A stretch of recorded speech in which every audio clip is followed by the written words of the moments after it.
Fala aí, estamos de volta aí para a última parte da nossa aula sobre a lei dos crimes hediondos. Como eu te disse, estou focando naqueles principais assuntos para a tua prova. Ficou faltando a gente analisar artigo 2º e artigo 8º. Esses artigos são importantes, principalmente o 2º, que tem bastante coisinha aí, uns detalhezinhos. Vamos te explicar de uma forma bem objetiva. Os últimos 2 vídeos foram bem grandes, então esse vídeo eu pretendo que não seja tão grande, tão incômodo assim para você. Vamos para a tela logo, aí eu vou precisar bastante da tela, que agora eu vou precisar da lei mais do que nos vídeos anteriores. Artigo 2º, crimes hediondos, prática de tortura, tráfico de entorpecentes e drogas afins, e o terrorismo, lembra aqueles 4 que a gente falou na parte 1 da nossa aula, são insuscetíveis de anistia, graça, indulto e fiança. Vamos lá. Primeira coisa para chamar a atenção, você já sabe disso. Mas a Constituição Federal, que foi a base do nosso estudo lá na parte 1 dessa lei, desses vídeos dessa lei, né? A gente viu que a Constituição fala que são inafiançáveis, então não cabe fiança, de acordo com o que ele falou, e insuscetíveis de graça e anistia. Porém, em momento nenhum a Constituição fala no indulto. Por que ela não fala? Bom, por uma coisa simples. Muita gente considera o indulto como já absorvido pela graça, porque tem a graça propriamente ampla e a graça estrita. Aqui você vê que a nossa lei de crimes hediondos, ela trouxe a graça em sentido estrito e trouxe o indulto, que é a condição ampla. Deixa eu te mostrar a diferença entre os três para facilitar. O que é anistia? Anistia é aquela condição em que você perdoa completamente o ato do cara, ao ponto de você apagar o fato dele ter cometido aquele crime. Quando você anistia alguém, você não só perdoa o crime, mas você também diz que ele não fez. Você simplesmente apaga o ato cometido. Não confunda anistia com abolício crimes, pelo amor de Deus. Você que é do direito penal tem que saber a diferença. Abolício crimes é aquele que retira da tipificação criminosa. Deixa de ser crime, descriminaliza. O caso clássico é o adultério, né? Não é o nosso caso. A anistia, ela não desqualifica o crime, continua sendo atividade, mas a gente apagou da existência que você cometeu aquele crime. Isso é anistia. Perdoei você e perdoei o seu ato. Então, nenhum efeito continua, nada. Nem efeitos primários, prisão e outras coisas mais, como os efeitos secundários também vão continuar valendo para você. Então, nada. No caso de graça ou indulto, você acaba entrando naquela história que eu tenho o perdão do que você fez, mas eu não apago o que você fez efetivamente. Eu perdoo apenas a pena. O primário, os resultados secundários daquilo que você fez vão continuar valendo sobre você. Outra diferença importante. A anistia só pode ser dada mediante lei federal, ou seja, somente mediante ato do Congresso Nacional, legalmente, é que a anistia... É só lembrar dos anistiados políticos, né? Aqueles que estavam exilados dentro da ditadura, eles foram anistiados, lei federal. Graça e indulto, eles não são atos legais, eles são atos meramente administrativos. A graça e o indulto são dados por decreto presidencial. Qual é a diferença entre os dois, clássica? Dizem as boas línguas, né? Que é bom a gente entender o que a lei de crime hediondo faz a diferenciação. A graça, ela é individual e ela é motivada. Então, veja bem, o presidente da República, ele não pode dar um decreto por pura e espontânea vontade de dar graça àquele cara que cometeu um crime e perdoá-lo por aquele crime cometido. O presidente tem que ser motivado, então o juiz da causa tem que pedir que o decreto seja produzido para aí gerar a graça. E é só aquela pessoa. É só aquele que pelo qual o juiz, né, intermediou o interesse da graça. Decreto presidencial motivado por atuação de um juiz. No indulto, e é individual, o indulto é coletivo e é espontâneo. O presidente da República pode produzir um indulto, pode produzir o ato, decreto, né, sem motivação, não precisa sofrer uma motivação. Ele, espontaneamente, claro, ele vai ter que motivar o ato, mas ele não precisa sofrer essa motivação, ele já vai espontaneamente produzir um indulto. Então, nos dois casos, eu estou perdoando a situação, né, um individual, outro coletivo, ambos decreto presidencial, um motivado e outro não. Tá? Então, só para te mostrar as diferenças técnicas entre um e outro, mas nos 3 casos, eu estou te oferecendo perdão pelo que você fez. E a fiança, você paga para responder em liberdade o que você fez. Toma cuidado que a gente tem um problema aqui. O primeiro problema que eu quero te mostrar. nós não vamos, como eu te falei na parte 1, nós não vamos trabalhar. Mas a lei de drogas, aqui ela vai ser muito importante. A lei dos tóxicos é muito importante para nós aqui. Artigo 44 da lei de tóxicos, ela fala que não cabe graça, anistia, indulto, fiança e liberdade provisória. O engraçado é que, olha só, a lei de tóxicos é 2006. Porque a lei de crimes hediondos, de 1990, também falava que a liberdade provisória não era aplicado a quem cometia crime hediondo. Porém, isso é inconstitucional, né? Eu não posso, um direito constitucional, ser afastado por uma lei, meramente.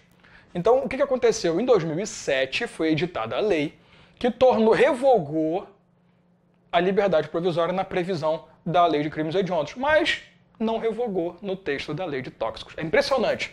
A lei saiu em 2006, a revogação da liberdade provisória foi 1 ano depois, e o cara lembrou de alterar um texto de 90, mas não lembrou de alterar um texto do ano passado. No caso do ano anterior, né? É uma cagada, né? Então, em 2017, falar no passado, parece que foi 2016. É uma cagada fora do comum. Fazer o quê, né? Mas, Dalma, então como é que vai para a prova? Depende, de novo. Eu já falei isso num vídeo e vou falar de novo. Se ele pedir para você o texto, segundo o artigo 44 da Lei de Tóxicos, a Lei 11.343 de 2006, se ele colocar para você segundo o texto legal, cabe liberdade provisória? Cabe. Raramente acontece isso. Mais normal que venha a questão na forma que a doutrina e o entendimento prevalecem.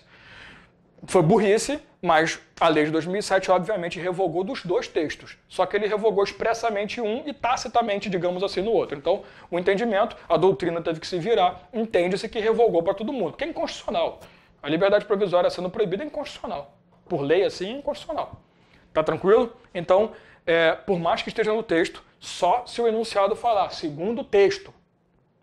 Se não falar segundo o texto, vão pela doutrina. Então, liberdade provisória não entra aqui, tá? Então, o que cabe? Indulto, graça, anistia e fiança. Se eu digo para você que não cabe proibir a liberdade provisória, mas cabe proibir a anistia e outras coisas, é claro que qualquer tipo de comutação de pena, qualquer tipo de mudança de pena por outra coisa também está proibido, né? Continua a leitura do artigo 2º. Parágrafo 1º. A pena por crime previsto nesse artigo, marca isso por favor, será cumprida inicialmente em regime fechado. Aí nós temos um problema, eu já trouxe a resposta para você. Súmula 719 do STF. A imposição do regime de cumprimento mais severo do que a pena aplicada permitir exige motivação idônea. Porque veja bem, o parágrafo 1º do artigo 2º falou o quê? Regra, inicialmente o regime será fechado. Não interessa qual foi o tipo de pena que ele sofreu. Só que você estudou CPP, Código de Processo Penal, você sabe. O que leva o cara a estar num regime fechado? Cometer um crime e sofrer uma penalidade acima de 8 anos de reclusão. Até 4 anos, regime aberto, 4 a 8, regime semiaberto, acima de 8, regime fechado inicialmente. Só que você deve ter percebido que dentro dos crimes hediondos, tem crimes que têm como penalidade uma reclusão abaixo de 8 anos. Então como é que ele chega para mim e fala assim, olha, qualquer crime hediondo, todos, tem inicialmente regime fechado. Então o STF respondeu com essa súmula dizendo o seguinte, se por acaso o crime hediondo tiver como dosimetria da pena abaixo de 8 anos, pode ser aplicado o regime fechado sim, desde que tenha a chamada motivação idônea. Ou seja, o juiz que vai aplicar ele vai ter que dar uma motivação que considere-se idônea, verdadeira, legal, né, dentro do entendimento, não pessoal. Fazer o quê, né? Vai ficar na mão do juiz, o juiz que se foda, ele vai dar a opinião que ele quiser, ninguém vai discordar. Tem que dar uma motivação idônea. Agora, se o cara foi penalizado, a dosimetria deu acima de 8, já é regime fechado sem motivação, sem nada, tá? Então essa súmula veio só para dizer isso. Não há erro nenhum. Pode ser aplicado um regime mais agressivo do que aquele previsto para a penalidade aplicada, desde que ocorra a motivação idônea. Então, nós conseguimos fazer com que o parágrafo 1º fosse aplicado. Parágrafo 2º. Progressão de regime tem? Claro que tem. A LEP já dizia. Vamos lembrar como é que é a regra da LEP. Para ter progressão de regime, eu tenho que ter duas coisas. Primeiro, bom comportamento, atestado pelo diretor do estabelecimento prisional. Segundo, 1/6 de pena. E no caso do crime hediondo, A progressão de regime, no caso dos condenados aos crimes previstos nesse artigo, dar-se-á após o cumprimento de 2/5 da pena se o apenado for primário e 3/5 se reincidente. Aliás, me corrigindo, né? Não só o crime hediondo, mas também os equiparados ou assemelhados, tráfico, tortura e terrorismo. Tá? Então, se o cara se enquadrar em alguma dessas situações, o que vai acontecer? Ele vai ser preso, claro, mas ele vai começar no regime fechado, se tiver a motivação idônea, caso tenha aquele problema lá da penalidade. Ele vai ter direito à progressão, porém, 2/5 da pena é o que eu exijo, não 1/6 igual a LEP fala. Se for primário, 3/5 se for reincidente. Então é mais pesada a progressão de regime para quem comete crimes hediondos ou assemelhados ou equiparados. Beleza? Aqui é fácil, né? É só você tomar cuidado com o LEP e tomar cuidado com a lei de crimes hediondos. Parágrafo 3º. Em caso de sentença condenatória, o juiz decidirá fundamentadamente se o réu poderá apelar em liberdade. Aí eu trouxe para você o artigo 59 da Lei 11.343, que é a Lei de Tóxicos, de novo dando um pequeno problema. Nos crimes previstos nos artigos 33 caput e 34 a 37, vale a pena falar, nós aqui na Lei de Crimes Hediondos trazemos junto os artigos 33 e 36, então se enquadra aqui. O réu não poderá apelar sem recolher-se à prisão, salvo se for primário de bons antecedentes, assim reconhecido na sentença condenatória. Porra, então de novo, eu tenho a lei de crime hediondo que fala que o juiz poderá, fundamentadamente, determinar a liberdade, responder em liberdade. Aí vem a lei de tóxicos, 2006, e fala não. Qual é o problema? A lei de tóxicos se baseou no artigo 594, salvo engano da minha parte, do Código de Processo Penal, que dizia que para você responder em liberdade, você tinha que ter bons antecedentes, né, e ser primário. O problema é que esse artigo foi revogado. E, de novo, esqueceram de revogar a lei de tóxico. Esqueceram de nem colocar, né, que seria mais prático. Então, o que a gente pode te mostrar aqui? A lei de crimes hediondos está bem atualizadinha. A lei de tóxico está meio problemática. Tá? Então, de novo, mais uma questão. Se cobrou de você no edital, lei de tóxicos, lei 11.343 de 2006, e ele colocou segundo texto, não responderá em liberdade, tem que ser recolhido da prisão. Tá? No caso das associações para o tráfico, associações criminosas, tal, que é o 33 a 37. E se por acaso ele falar para você que é de acordo com o entendimento, com a jurisprudência, com a lei de crimes hediondos, com qualquer outra coisa, com a doutrina, pode responder em liberdade desde que tenha a fundamentação do juiz. Mais uma para você tomar cuidado aí, beleza?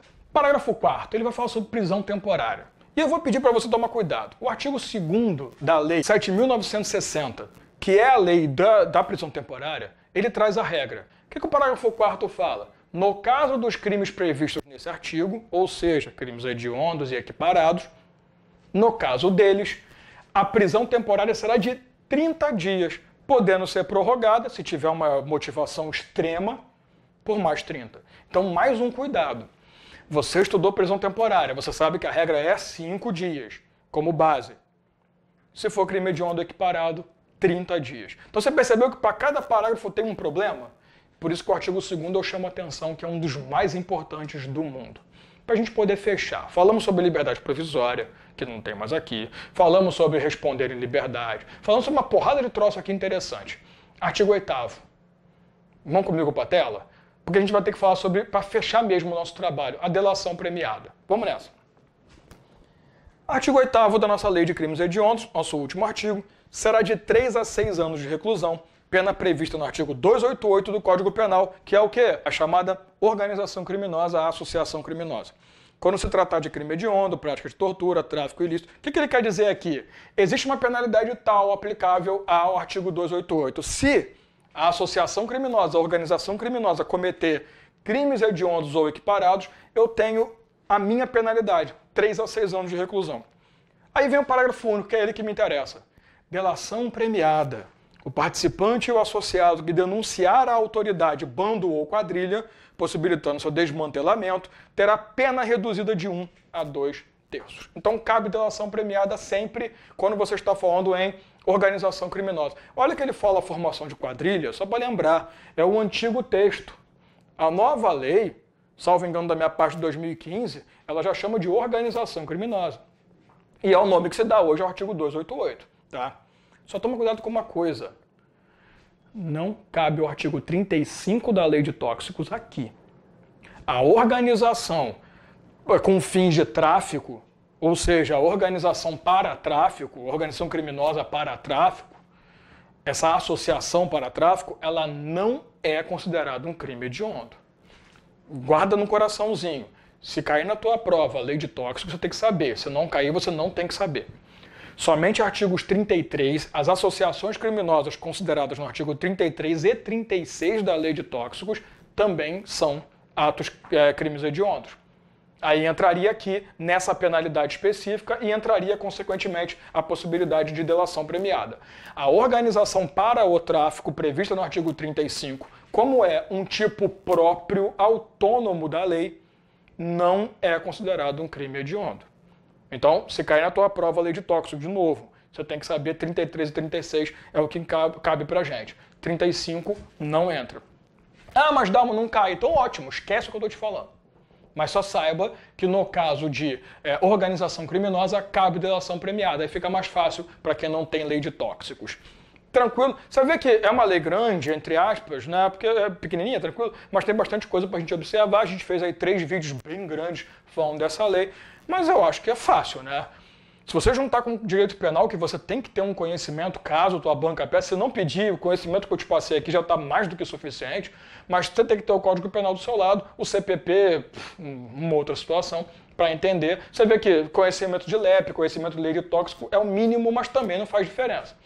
Aqui é a lei de crimes hediondos. Eu quis te mostrar tudo o que nos interessa, mas também te dar umas dicas em relação ao estudo. Fechou? Então, matamos essa lei, tranquilinho. A gente se vê aí em próximos trabalhos que a gente se esbarrar.